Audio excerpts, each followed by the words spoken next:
Hey active travelers, welcome to my guide to Aruba and join me as we explore the stunning white sand beaches, natural and historic sites, as well as some of the fun and thrilling activities that this amazing island has to offer. And be sure to watch till the end of the video, where I will share many helpful tips for your journey. I'm sure the main reason people visit Aruba is the amazing beaches. Although there are many beaches on the island, the longest and most visited are on the west coast. In fact, the entire west coast is pretty much a long, continuous stretch of beaches. I will start off at Eagle Beach and take you up the coast all the way to Arashi Beach and the California Lighthouse, stopping off at a few places in between. This is Eagle Beach. It is wide and long and hard to imagine it ever getting crowded. It has easy entry into the water and almost no waves, since the wind here on the west side of the island is almost always offshore. It is also far away from the busy hotel area that you can see to the north in the distance. This next beach is just north of the hotel area and has several shacks where you can sign up to do windsurfing, wingfoiling, or kitesurfing. The beach looks beautiful, but we found that parts of the beach here had clay bottom when entering the water, and we didn't like the feeling of our feet sinking into it. Driving north from here, the road hugs the coast, and you can see amazing sights of the water and windsurfers as well as wingfoilers taking advantage of the steady strong winds and smooth water surface. What a beautiful sight! If you are a snorkeler, be sure to stop over at Trapi. The entry into the water is via a staircase chiseled into the rocks, and the site rewards you with clean, beautiful water and close-up encounters with sea turtles and other sea creatures. Arriving on the north end, you will get to Arashi Beach. This was my second most favorite beach, having nice soft sand, easy entry in, some spots with coral for snorkeling, as well as some spots with small waves. The beach also has a nice outdoor restaurant next to it, so you won't go hungry. While you are there on the north end, be sure to check out the California Lighthouse that got its name from the sunken ship off the coast there. The next place of natural and historic beauty that is worth a visit is on the north coast. There are 3 attractions here close together, so I'd recommend taking half a day and checking them out. The first is the Bushiribana ruins that was a gold smelting plant built in 1872. Only a few walls and windows remain, but it is a fun climb that lets you take in the views of the area and some amazing photos. As you leave the ruins, be sure to stop at the Cave Pool Aruba Natural Swimming Pool. You may want to bring water shoes for this, as the descent and walk is over rocky terrain. But once you get there, you can jump in from a small rocky cliff right into the water and enjoy this unique bathing experience. It's natural, and it is so cool. I'm about to jump. 4, 3, 2, 1. This place is a must-see in Aruba. Clearly, my niece really liked it. And now, onto the natural land bridge. Here, you can see the amazing power of waves hitting the coast and eroding parts of the rock formation away. You can see the remains of a collapsed rock bridge, as well as a second natural bridge still standing that you can walk on. And if you don't have a rental car, but want to see these amazing places, you can buy a dune buggy excursion that will bring you here. Another fun-filled day trip is pairing the Hooiberg hiking trail and the Aruba water park. Both of these are conveniently located right next to each other. The hiking trail takes you up about 500 steps to the Hooiberg lookout, from where you can see much of Aruba. You can watch the full ascent in a sped-up video of my brother-in-law running up the whole way. When you get to the top, the views are beautiful. Next time, however, I would not pick a cloudy day for the climb, as the clouds take away from the beauty of the sights. And you need to gauge if you are fit enough to do the climb, but my 70-year-old parents were able to slowly make it up to the top.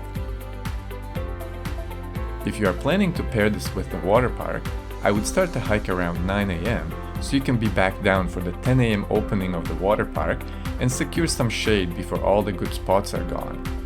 The water park is not super expensive and is loads of fun for the kids as well as the grown-up kids like me.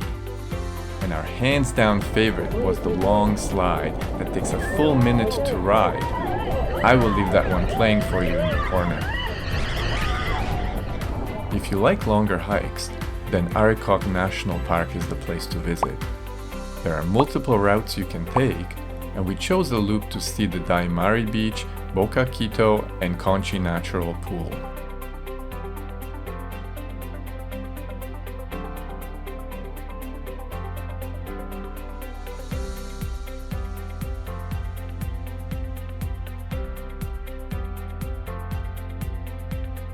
As you can see, the coastal views are breathtaking, and the natural pool a welcome reward to cool off before heading back.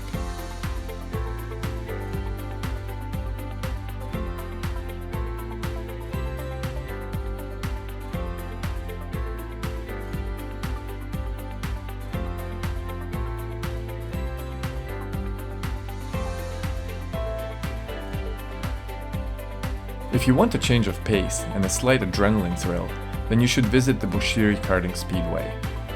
I'm not really much into go-karting myself, but I was amazed at how much fun it can be on a good track with good karts. The G-forces you generate in each turn make you feel like you will peel off the road, and you have to ease off the gas in places to navigate the track properly. Everyone was thrilled with the experience, and so much so that we came back another day to do it again. And for the younger enthusiasts, they have tandem carts where you can take the little ones with you. After you work up an appetite on the track, I recommend popping over to the nearby Senor Burrito, where I've eaten the best tacos of my life and what I now call life-altering tacos. They forever changed how I make tacos at home now, and everyone I make them for loves them too. I will make a separate video on how to make these, so be sure to subscribe to my channel to be notified when this comes out. Trust me, you will love them too. Speaking of tacos, if you are more on the north side of the island, a good alternative taco place is Primo Tacos and Burritos. This is an outdoor place in an upcoming vibing area where you can also get gelato, drinks at the outdoor bar, and listen to live music on weekends. We thoroughly enjoyed our time there.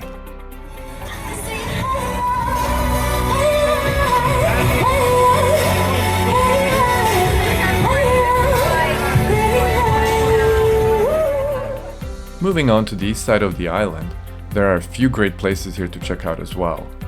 The first is Mangel Halto, which is great for the adventurous snorkelers. You can park right on the side of the road here, just steps away from the water. And the other great places are the Boca Grandi beach for kitesurfing and wave riding, as well as the Baby beach for all-around beach fun, as well as easy snorkeling. And if you get hungry for some great chicken curry dishes, stop over at Kamini's kitchen. As you can see, Mangel Halto is a great spot if you're trying to get away from the crowds and want to enjoy a shallow bay with sandy bottom. For the avid snorkelers, you can swim out pretty far into the reef and enjoy a good diversity of marine life. But beware, there's a pretty good current there that will take you sideways down the reef.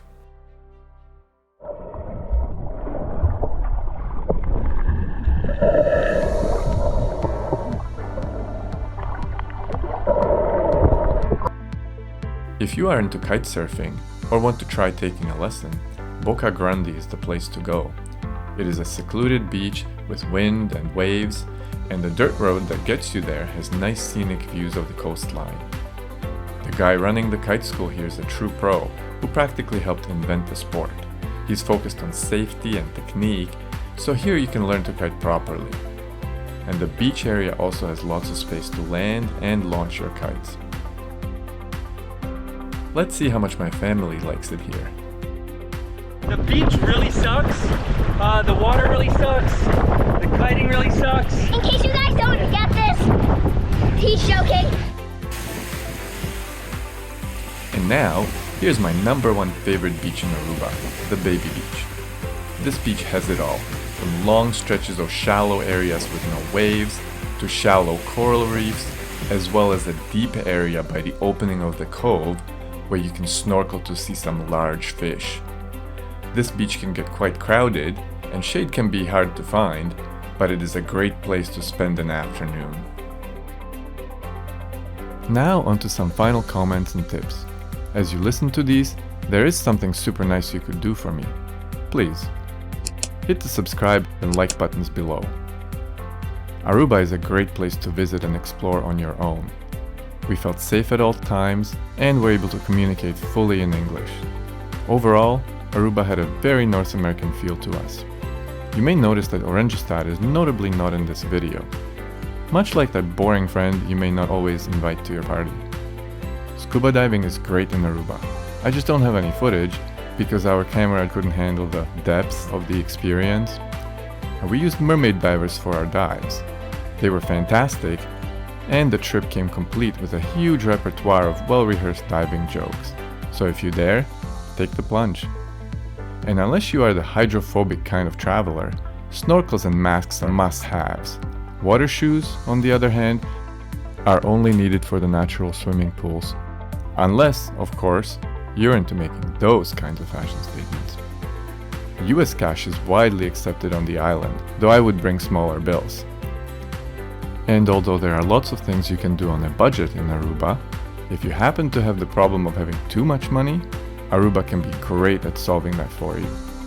Also, don't forget to bring water toys for the daytime, and make sure you catch some sunsets on the west coast at night.